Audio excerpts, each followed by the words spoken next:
Good afternoon, everyone. Welcome back to another Dojo Live. Today is the Wednesday, March 16th. This is Tulio Siragusa broadcasting from Southern California. Joining me today is Kim Lantes in Billings, Montana. Hi, Kim. Welcome Hey, back. Tulio. I heard you almost say Tuesday. That's because you missed our show yesterday. I For did you, it miss is the Tuesday. show. I'm fighting that nasty little bug that everybody's gotten, but I'm almost over it. And we have our guest, Richard Bronson, who's the founder and CEO at 70 Million Jobs, who's joining us today. Hi, welcome, Richard. It's good to have you. Thank you so much, both of you, for having me. So, Our pleasure. if the name of the company hasn't given away what we're going to talk about today, I don't know what will. But we're going to talk about jobs and hiring people and where to find great talent and how to scale. But before we go into all that, let's get to know our guest a little bit and let's get to know his company. Uh, Richard, if you could please introduce yourself, tell us a little bit about yourself. Once again, welcome to the show. And once again, thank you for having me.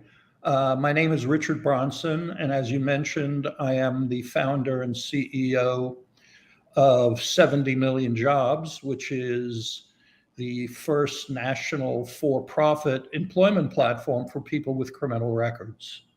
And the 70 million comes from there are 70 million Americans that have a criminal record, which represents, believe it or not, 1 in 3 adults.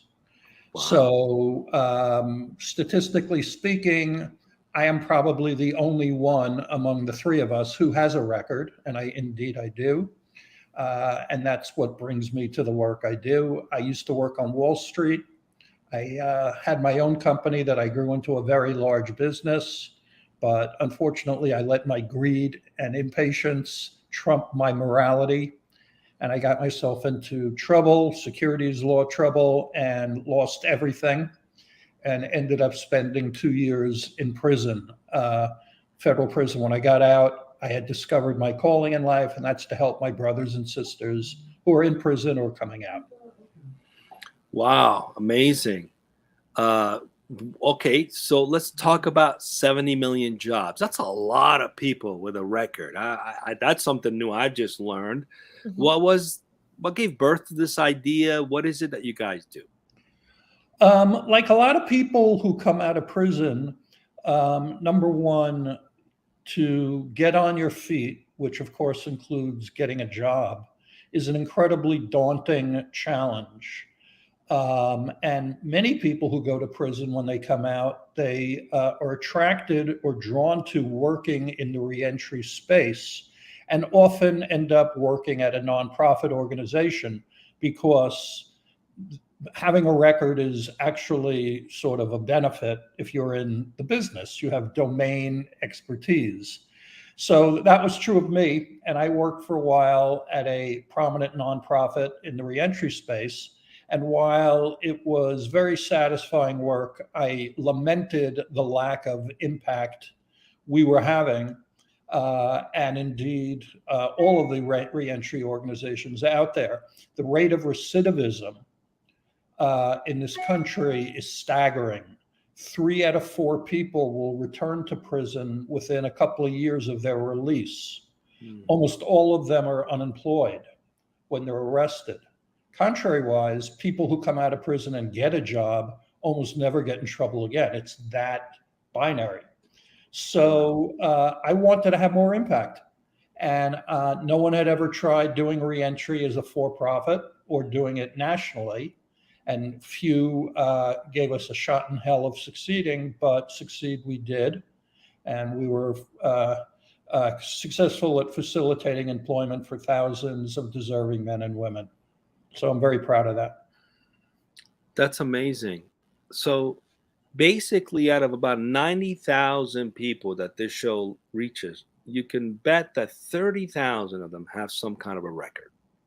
On the assumption that most of the people are adults, if you have a very young listenership, then the numbers don't hold true. But Right. adult, No, yes. yeah, all our listeners are adults. So that's mind blowing. We're learning a lot today. Let's see what else we can learn, and let's see what we can share with everyone watching. And make an impact in other people's lives as well. Kim, if you could please kick it off. Let's go right into it. I think we're For going to learn a sure. lot today. Yeah, for sure. Thank you, Tulio, and thank you, Richard, for being here with us today. Richard, the topic that you chose is looking for talent in unexpected places, addressing hiring needs at scale with talent that will surprise you. So it's no surprise now that we're talking who is that unexpected place, who is that talent, and it's adults with a criminal record. But one of the things that you mentioned as you were sharing about 7 million jobs with us is this difference between a nonprofit and a profit. Do you think that is the key factor that has made 7 million jobs more successful in comparison? And why is that? I think that almost anybody who has had a deep association with a nonprofit in general could report certain things in common. People who work at nonprofits, for example, are generally, I think, really caring, thoughtful people who have a strong feeling of humanity. But there is a vivid difference in the work ethic that goes on at nonprofits versus at an aggressive business environment. I used to work on Wall Street, and we used to get to work really early and work late, and never left our desk. At nonprofits, I've heard and seen a lot of employees there say, "Boy, what a tough day I had today. They showed up at 10, they left at 4, and look at how hard I worked." My point being that people who are drawn to the private sector are drawn out of a desire to make a lot of money or ego or whatever it may be.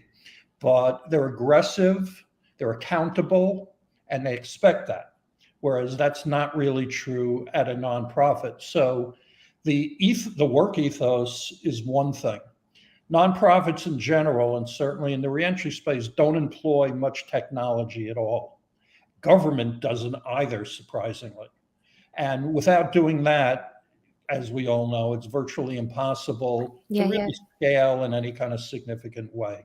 So those are a few reasons why. Thank you. Thank you for that explanation. So now that you mentioned technology, what is the technology behind 7 million jobs that allows for you to more effectively get people placed in employment? Well, we have 3 business lines, which are a staffing company. We have a job board, and we also do direct recruiting. Direct recruiting is no technology at all. It's famously high touch, very difficult to scale, and a pain in the neck. However, our staffing business and our job board, we do an incredible amount of very sophisticated marketing. And obviously on a job board, there is a lot of underlying technology, which, helps really deliver the message and keep you on top of things. Additionally, when the pandemic hit, it had a devastating impact on our business because companies were laying off all our people en masse. So we used that time to build what we called Commissary Club, which is the first mobile social network for the formerly incarcerated, sort of like Facebook for ex-cons, if you will. And that's all technology. And, creating a community is really one of the most wanted things within the population that I serve. So we were the first to do that. Richard, I'm curious. It's interesting. We always hear this saying, right? The past doesn't define your future unless you're an ex-convict, because you have a lot stacked against you. Clearly, the need for this is there. But are companies, what can they do to be more proactive in giving folks who they made a mistake, they paid for that mistake, it's time to move on, time to rehabilitate, time to heal, and not go back, into doing things that got them there to begin with? Can companies do more, and can legislature do more? Like, what's the incentive for a company to be encouraged to, just like in diversity initiatives, this doesn't seem to be a topic of conversation in diversity initiatives. Hiring people who are Touche, ex-con. you're Can you right. can you share a little bit, shed more light into what companies could Yeah. do to improve that? You've Right, asked Kim? 11 Nobody talks about that. questions just now. Every time I thought I knew where we were going, you just brought up another point. So they're all good points. Number one, I believe that business ultimately is motivated by their business interests more than anything else. So there are some companies that feel a sense of corporate responsibility to do the right thing, for one reason or another. Maybe their son was arrested or something like that. But ultimately, for them to be interested in hiring folks with records, there has to be a compelling business case that can be made, or the need has to be so overwhelming that it trumps their ambivalence. And certainly we're seeing that now, whereby companies, many are desperate to fill the millions of unfilled jobs. So, out of that desperation comes strange bedfellows. Out of that desperation, companies are willing to entertain things that they heretofore never would. Now, I am SHRM, which is the Society for Human Resource Management. We are their fair chance hiring partner. And they, as a partner, have been really very, very in the forefront of advocating for fair chance hiring. And what they have discovered among their membership, which is probably counterintuitive to most, is that hiring managers with experience in hiring folks with records report that the quality of hire is at least as good, if not generally better, than hiring someone without a record, believe it or not. Now, why is that? It's because people with records don't have as many options. So if they do get a job, they need to make sure it works, and they're loath to do anything, that's going to screw it up.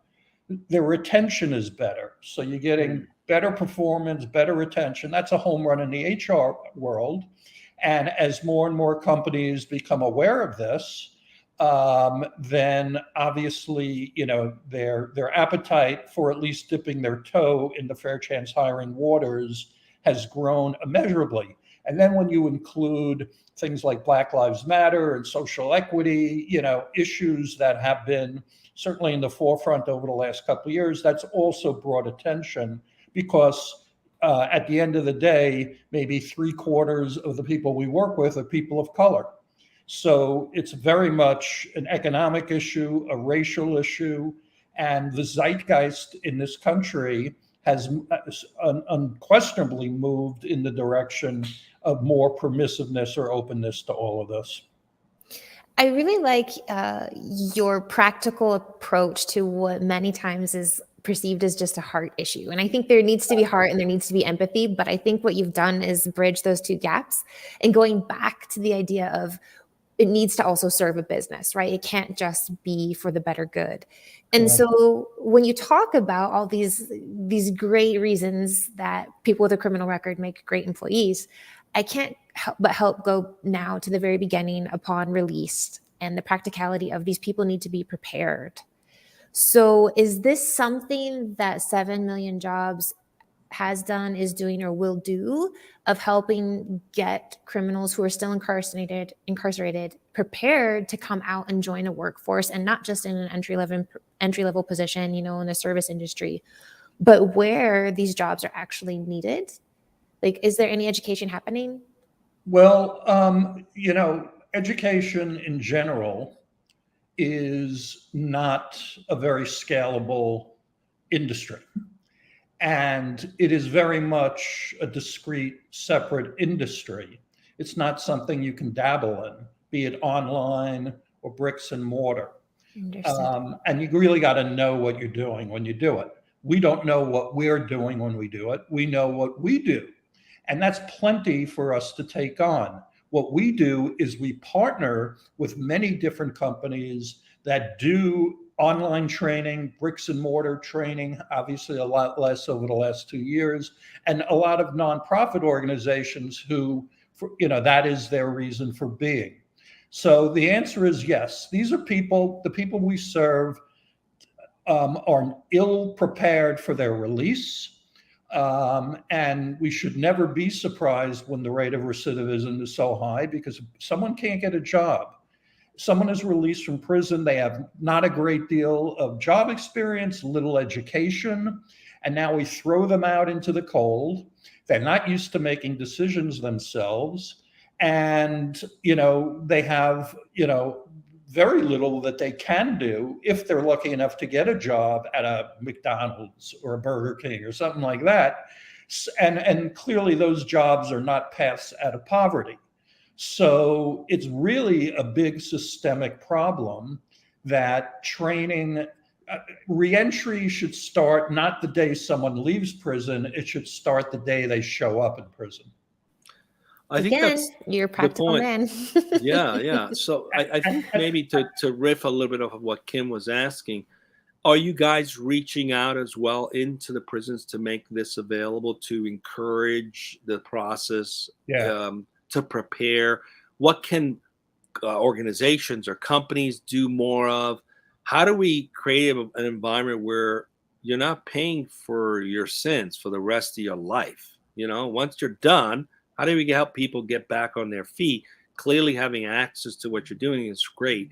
And to your point, to start the process very early, how can other organizations or even companies get involved to encourage that? What are your thoughts on that? Well, the best thing that these nonprofits do is they do help create a sense of local community. So many companies, partner with local nonprofits, and they do pilot programs and internships and apprenticeships and stuff like that. Prior to the onset of the pandemic, there was much greater demand for the jobs among the job seekers and less of an appetite to hire them among big business. It got flipped completely because now companies, as the economy has come back so strong, companies are desperate to fill positions, and they've discovered, the great resignation. Nobody wants to work. And if they do go to work, they quit after 3 days, and they go somewhere else, or they don't. And that has affected my population as well. So, it's a screwy time. And my hope is things normalize, because it's been very, very challenging for our business. We operate with a two-sided marketplace, job seekers on one side and companies who might hire them on the other. And they're both highly ambivalent about, both. Companies are still worried. They still are concerned that someone will get into trouble, or someone will show up high, or they'll rob the place, or say the wrong thing to one of their customers, and there'll be terrible press and it'll hurt their stock price. And on the other side, job seekers, can't be all that enthusiastic about a job that pays minimum wage. I think in Texas, the minimum wage there is $7.35 an hour.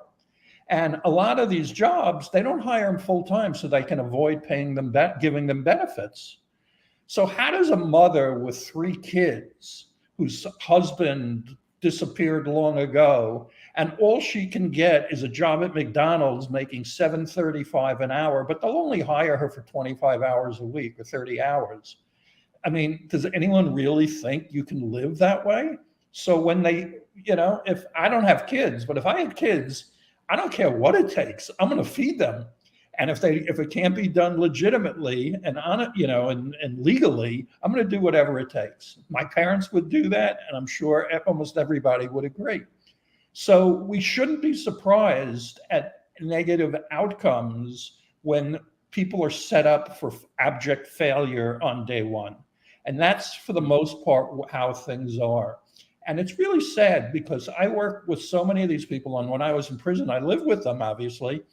And so many of these people are so heroic, and their lives sucked from the day they were born, and yet they still hold on to a feeling that there's possibility and hope, and they believe, in America, And all they want to do is get on with their life. Nobody wants to go back to prison. These people are just like, well, I'm one of them, so don't use me, but they're just like you. You know, they want to have a family. They want to be happy. They want to have love. They want to be safe. They don't want to go to prison. That's such an old myth. You know, that's been dispelled, decades ago. But people still think that it's in play. You know, all I can say is if you need great people and you want someone who's going to be loyal, my people, knowing that someone went out on a limb to hire them, they reward those people with their loyalty. And that's an old-fashioned concept that young people don't really, you never hear about that anymore, but my people, you do. So give it a try. You may be shocked. So a lot of our viewers are, tech companies and lead, not only tech companies, but leadership in those tech companies. So if you would want to speak to those leaders, or can you explain to us what the process of joining that jobs board might be, how companies get involved with 70 million jobs? And I assume it's going to be tech involved and pretty easy, right? If you want to keep it as simple as possible. If I can do it, certainly your listeners can do it, believe me. It's interesting you bring up tech companies because sadly, tech companies, which ostensibly are liberal and progressive, and data driven and all these other things, really, when it comes down to it, they're among the very worst industry for hiring folks with a record. You heard that, dojo.live viewers? It's time for change. It is. And I makes me sad. And I know all of the heads of HR departments at all of the largest companies. They talk a good game, but when it comes down to it, almost none do anything, special at all, which is sad. But certainly, we try to make it as easy as possible. Number one, go to our website, 70millionjobs.com, the number 70 and million jobs with an S.com. And, we make a pretty strong case about why fair chance hiring is good business. It's also the right thing to do. And we give you options on how you can access this vast pool of talent. When I started this company, I vowed that I would help 1 million people get jobs. It just sounded like a good number. I had no idea, is that doable or not? I don't know if it is or not, but I think we could change the world if it happened for the better, and that would be really nice to be part of. But we are experts on it, and we can help optimize the chances for it to be successful. There are certain classic mistakes you can make. It is a little weird doing this and different, and you need to know what you're getting yourself into. But if you do it the right way, I see it when companies start, we'll get 10 people with you. And then 2 weeks later, they call up and they go, we want another 100 just like those 10 people. Wow. That's our go-to-market strategy. Nice. And it is not me, it's not my company. It's, again, the heroic nature of some of these people. And I'm talking about people who were murderers even, right. But you refer to them as criminals. We don't do it that way, because that criminal is someone who committed a crime. Imagine if you, Kim, or you, Tulio, were only known for the worst thing you ever did. Oh, Joe, he's a philanderer. He's the adulterer. He's an adulterer. He cheated on his taxes, whatever. Okay, maybe he did, but is that the only thing he's ever done? And of course not. Does that stigma have to stay with him forever? He did his time. He's sorry. He wants to pay taxes, take care of his family, and get on with his life. If we continue to identify them as the worst thing they've ever done, they can never shed that stigma. So, we call them returning citizens. They're human beings. I love that, returning citizens. They screwed up. The other half of this puzzle. So thank you for sharing how companies can get involved in your jobs board. You mentioned, I know this isn't 70 million jobs focused, but you do have partners that help with the training side. a large portion of the other half of our viewers, I think it's about 60%, are experts in tech themselves, right? The developers, the project managers, etc. If these people wish to do some volunteering or help with some of those profits to help get people prepared to enter into this type of career, are you able, or can you share, maybe we can put this on your landing page as well, any that come to mind that they can check out and get involved with? For the most part, these organizations are local, which is good in a way, and it's also, sort of hurts their ability to really scale. But we have 300 partners, and pretty much all of the prominent companies that do this training and job readiness, and they're on our website, and you can see them and their names, or you can just contact me. And if you're looking for something specific, I'd be thrilled to introduce you to a potential partners, so, that would be great too. The motivation has to be there ultimately. And, it's not the easiest thing. It is fraught. There's a lot of different opinions at this. People are motivated by a lot of different weird sort of drivers. There's racism, there's mythology, and age-old ideas that really don't apply anymore, that are at play. So you got to get past all that clutter and that noise and really deal with, the reason why we're a for-profit company. My feeling always was, if we can't make it, if we're not sustainable, we don't deserve to be in business. So I don't want to be a charity. I want to make a lot of money doing this business. I used to be rich. I'd like to be rich again. And I also want to do a lot of social good. That's You're double still rich. Returns. You're still rich, Richard. So first of all, you may be the oldest person who's ever used that joke on me. So, well, I had to find a reason to lighten the mood, because this has affected me personally. I'm very moved by what I've learned today, and it's very sad what's happening. And we hope that more organizations, more companies take to heart the fact that some people, they make a mistake, they pay for it, but they deserve every opportunity to make a living, make a life for themselves, and create a different legacy. And that stigma is real, you talked about. And I would say, just listening and watching this show, I really questioned myself. Do I have that stigma? And I have to say, what made me sad is realizing I probably did a little bit. But as of today, I don't. And so I want to appreciate the fact that you shared this with us from the bottom of my heart, because it really moved me personally. And I hope it moved other people who watched as well. As you did this is an impactful, important mission you're on. And yes, it's for profit. And when your heart and your passion align, you should be able to make good money with it as well, right? So what's that journey been like for you personally? What have you learned about yourself in building this company so far, as we wrap up? I've launched a bunch of companies, but this is the one I launched after going to prison. When I worked on Wall Street, as I'm sure you guys know, the prevailing ethos, and it's a meme, greed is good, but the attitude is life is a zero-sum game, and either I'm going to win or I'm going to lose if you win.